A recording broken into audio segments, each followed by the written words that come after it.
இரக்க சுபாவம் நமக்குள்ள இருக்கணும். சிலர் பாருங்க, கடின இருதயமா இருப்பாங்க. சொந்த வீட்டாருக்கே இரக்கம் காட்ட மாட்டாங்க.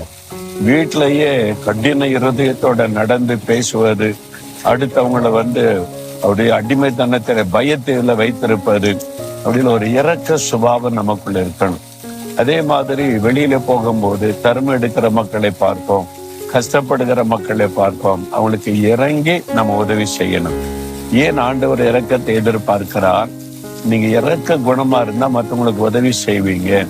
இயேசு கிறிஸ்து பாருங்களேன், இரக்க சுபாவம் உள்ளவர். அவர் பிச்சை எடுக்கிற மனிதன் கூப்பிட்ட போது கூட இறங்கி அவனுக்கு அற்புத சுகம் கொடுத்தார்.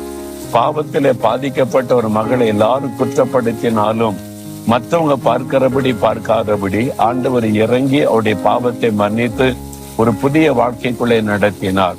இதைத்தான் இயேசுவிலே பார்க்கிறோம். நாமும் யாரையும் அற்பமா நினைத்து விடாதபடி அவங்களுக்கு இறங்கி நம்ம உதவி செய்ய வேண்டும். அதுதான் நம்முடைய சுபாவமா இருக்கணும். என்னால் நம்முடைய பிதா இயேசு கிறிஸ்து அவர் இரக்க குணமுள்ள தேவன். அவரை போல நாமும் இரக்கம் உள்ளவர்களாய் இருக்க வேண்டியது அவசியம்.